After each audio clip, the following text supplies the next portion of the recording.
Hey everybody, this is David Millar with the Millar Group. We are a next generation real estate media firm. We leverage video, internet, and social media to sell homes, and we're here to talk today about real estate and the economy because it affects you if you're buying or selling a home. If you like this information, please remember to share, like, comment, get it out there in the ether so people that want to see it and they need to see it can appreciate it. The Fed chair signals time has come for a September cut rate. We're finally talking about interest rates starting to go down, and these are the reasons why. The time has come for a policy to adjust. Jerome Powell said it last month. And why is he saying that? He's saying that because the inflation is approaching the target rate. What they were shooting for is a 2% inflation rate. We're at 2.6 now. We were at 5.3 a couple of years ago, so that's looking good, and that's a good signal for the Fed to cut rates.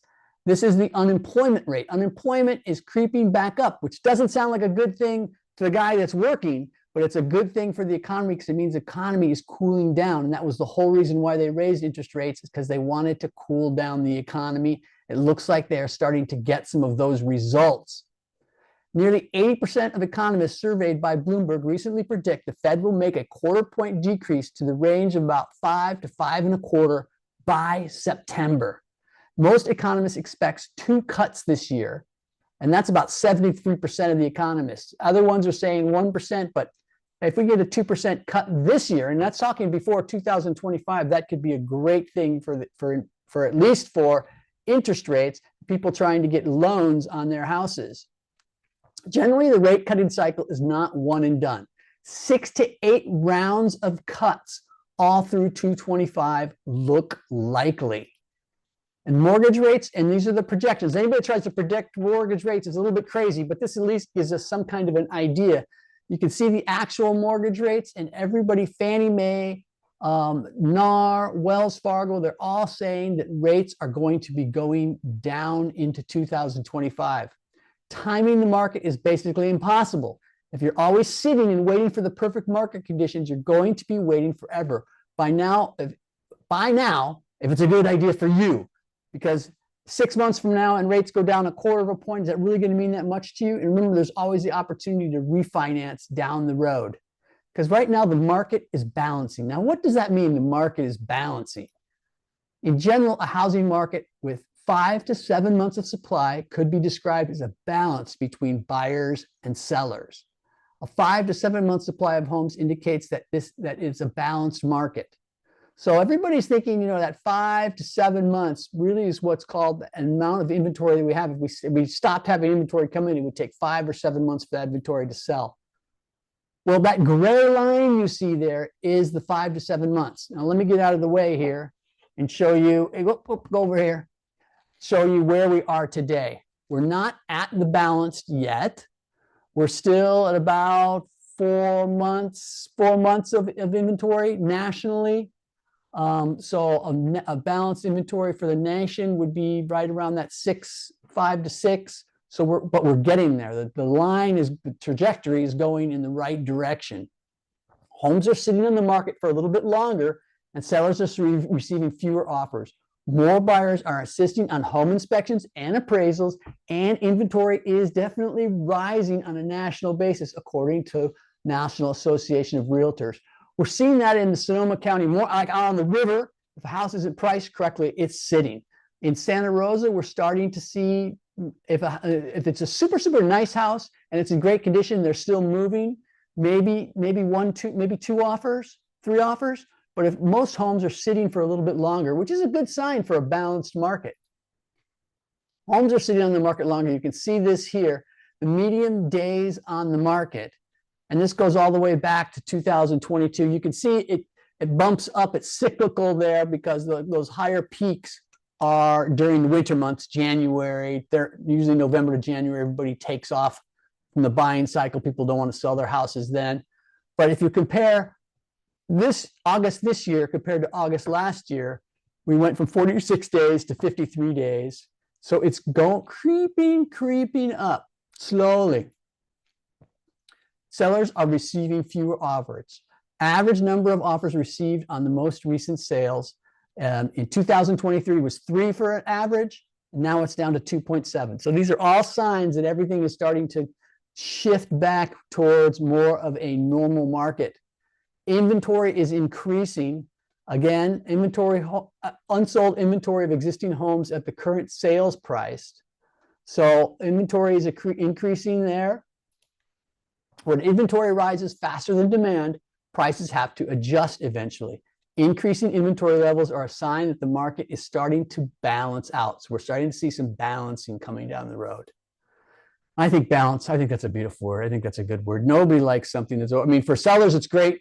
You're getting great prices for your homes. They're selling very fast. But for the overall health of the economy, what happened was things got overheated. Everything else went up in price. And then they had to raise interest rates drastically, and it hurt everybody. So the number of price reductions is increasing, but you can see it's a little bit of a dip there from July to August. July price reductions were higher than last month, but we're also starting to see a slowdown in inventory too, because we're going to move into the fall. People are going to start taking their houses off the market or waiting till the spring to list. The faster housing supply increases, the more affordability improves, and the strength of the seller market wanes. Which metro areas are the buyer's markets right now? Well, Florida, Texas, Louisiana.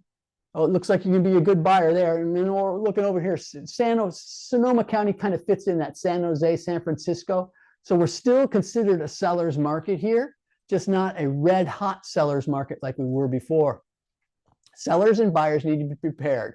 As the market moves toward more balance between buyers and sellers, parties on both sides of the transaction need to be prepared to negotiate. Sellers should expect more prospective buyers to make an offer contingent on home inspections. We're seeing that already. Buyers are starting to get a little bit pickier. Making repairs and improvements to ensure the home is in ready-to-sell condition is important. Being prepared to offer assistance for repairs or items discovered during the home inspection will be important. For buying, having all your financial ducks in a row is critical. Though mortgage rates are falling generally, the rate and the type someone can qualify for varies across borrowers. By making sure they understand their loan options, buyers will have less time to stumble on the way to closing. Stumble on the way to closing. Basically, what they're saying there is have all your ducks in a row, have your pre-qualification done. That's basic real estate 101. But for sellers, you're not going to be the king of the hill like you were a year and a half ago. You're going to have to start making some concessions and having your houses in super good condition if you want to sell them for top dollar. Whether you're selling your home in a buyer's market or a seller's market, you should work closely with your real estate agent to find the best way to market and sell your home. That's me. So the importance of pricing it right. We talk about this all the time, that real estate's like bread. It gets stale. The last thing you want is your home to be sitting on the market. People start to think something's wrong with it. So home prices are moderating, year over year change in home prices. So you can see how prices went up 20% January, February, March, and June of 2022. Now we're down to 5%. So we're starting to get more back to that regular market. Homes priced right are selling very quickly, but homes priced too high are deterring prospective buyers. That's just, again, real estate 101, folks. It's the same as it always has been. Price your house right. The market never lies. Setting an unrealistically high price with the idea that you can come down later doesn't work in real estate. A home that's overpriced in the beginning tends to stay on the market longer. And then after the price is cut, because you're not automatically going to get offers, because buyers are going to think that there's something wrong with the house. That's from US News. And that's basically, again, 101, real estate 101. The number of price reductions is increasing nationally.